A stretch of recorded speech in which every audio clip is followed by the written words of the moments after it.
But you know, it looks like he's got some explaining to do. Let's begin.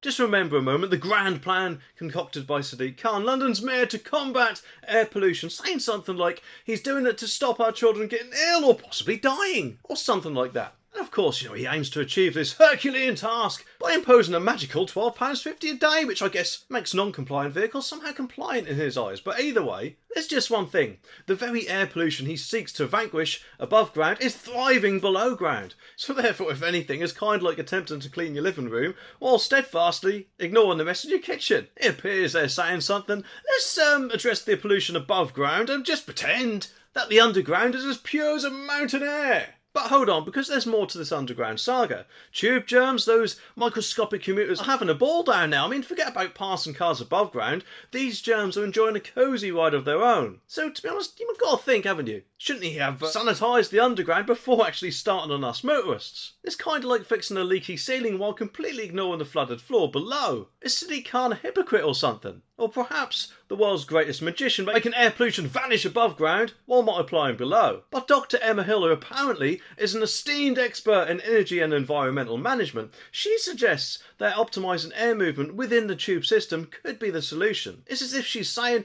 let's install giant fans to blow all the pollution into someone else's backyard. Simple, isn't it? And let's of course not overlook those troublesome ultrafine particles generated of course by the tube's wheels, tracks and brakes. These minuscule troublemakers can sneak from lungs into the bloodstream, behaving like steady ninjas in the night.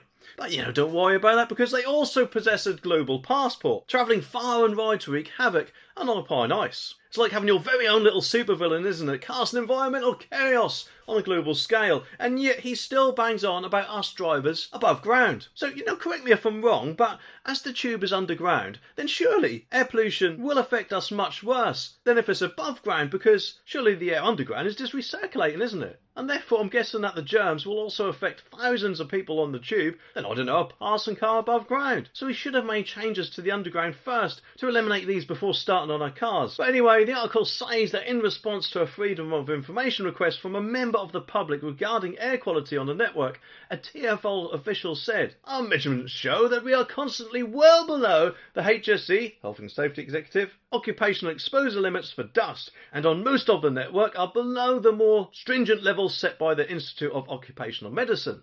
The Mayor of London, Sadiq Khan, previously told My London that he has no concerns about the level of particle matter on the network. He said, to reassure your readers, TfL is world leading when it comes to air quality, so in advance of any concerns, TfL are already doing a lot of work cleaning up the underground, for the simple reason our tunnels are more than 150 years old. Some concerns were also raised in relation to brakes and so forth, so in addition to cleaning up the underground, cleaning up concerns have also been raised about air quality. There's also more research being done, because what we don't want is a situation we don't know about yet being a problem in 10 or 20 years' time. Well, it appears that Wales has ignited a revolution of the slow-moving variety. They've decided, in all their wisdom, that the need for speed is quite an outdated policy, and have boldly, or stupidly in my opinion, embraced a 20-mile-an-hour speed limit in some zones. But wait, because let's take a little look at this development.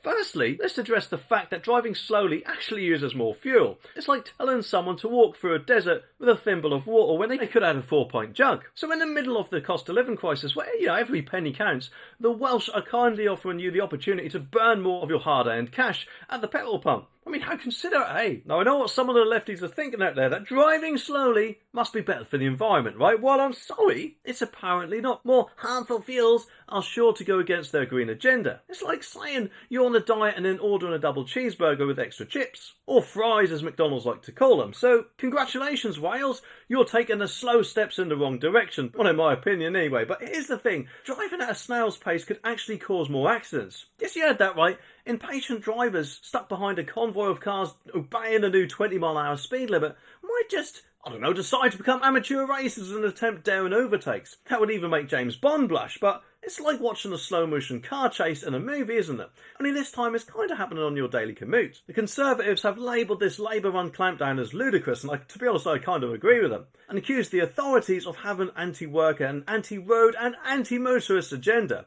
It's like a schoolyard brawl where the political parties are trading blows over who gets towed the car keys, isn't it? And let's just not forget the signs. All those poor, innocent signs. Furious locals have taken it upon themselves to destroy them. Oh, what a shame, eh? But not only that, but they've also been painted over as if they were exiled from the realm of common sense. Now, of course, if that wasn't enough, some drivers have been left utterly perplexed because of the new 20-mile-an-hour signs. Failed to make an appearance in certain areas. It's like a treasure hunt, except for hunting for gold, you're searching for speed limit signs. They seem to be playing an elaborate game of hide and seek, and the more they want to play that game, the better in my opinion. But don't worry, because apparently they're not clamping down on this straight away, because they've declared that if you're caught driving over the 20-mile-an-hour speed limit but under speeds of 30, you'll initially be given advice by police. Probably like a stern telling off from your grandmother after you raided the biscuit barrel. I mean, can you imagine it? No, dear, slow down there, or there'll be no more biscuits for you. But anyway, the article says that Andrew RT Davies, who apparently is the leader of the Conservatives in the Senate, I think that says,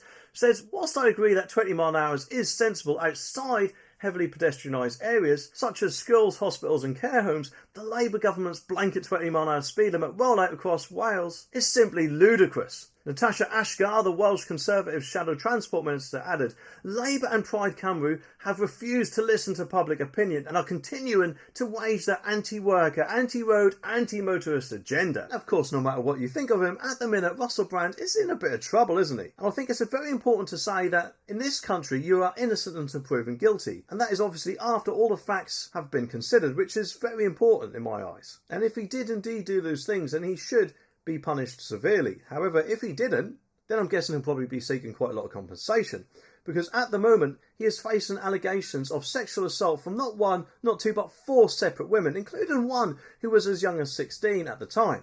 Now, one of these accusers claims that a BBC car chauffeured her to meet the star himself. If you have that right, the BBC, in all of his wisdom, apparently played chauffeur for a rendezvous with Russell Brand. Yes, I mean, who needs Uber when you've got the BBC, eh? Now, of course, I'm not suggesting the BBC should have outrightly accused him of anything. However, they should have really asked some important questions here. Like, I don't know, why he may have wanted a schoolgirl being brought back to his house, for instance. If this is true. The accuser apparently also suggests that he built up a massive following because he knew that one day allegations like this would come knocking at his digital door. I guess, he must have some sort of mystic Meg fortune-telling crystal ball. And if anything, in my opinion, it's kind of like saying he's the Nostradamus of the Twitterverse, foreseeing the storm of controversy and decided to amass an army of online supporters in advance. I mean, move over Nostradamus. There's a new prophet in town and he's got a YouTube channel apparently. So if anything, I think that claim about him building up a big follower base is a bit silly in my eyes, although I'm not saying all of our allegations are. Every single one of them needs to be investigated. And in a video posted online, Russell Brand denies the allegations and insists that all of his relationships have been consensual.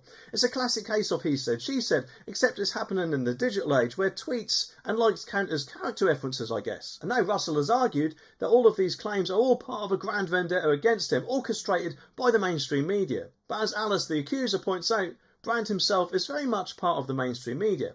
It's like a cat accusing a dog of being too feline. Alice also suggests apparently that Brand has millions of YouTube followers are all too willing to lap up the conspiracy theories. Like he's some sort of Pied Piper of the internet, leading followers down a rabbit hole of suspicion and distrust, all whilst playing this YouTube flute. Now, of course, a big celebrity like him, I'm guessing, can make quite a bit of money on YouTube, so I think that's probably the main reason why he's doing it, rather than just try to gather loads of followers. But just when you thought the plot couldn't thicken any further, the Times claims that several more women have come forward with their own allegations against him. And the article says that the Metropolitan Police said that it will speak to the Sunday Times and Channel 4 to ensure that any victims of crime who they have spoken with are aware of how they may report any criminal allegations to police. Meanwhile, questions are now being asked about whether TV chiefs were even aware of any concerns about Brand's behaviour whilst working of their programmes. Commons Culture, Media and Sport Committee Chairwoman Dame Caroline Dinage said MPs would be closely monitoring the response to the allegations against Brand, with Foreign Secretary James Cleverly, speaking on the BBC on Sunday, suggested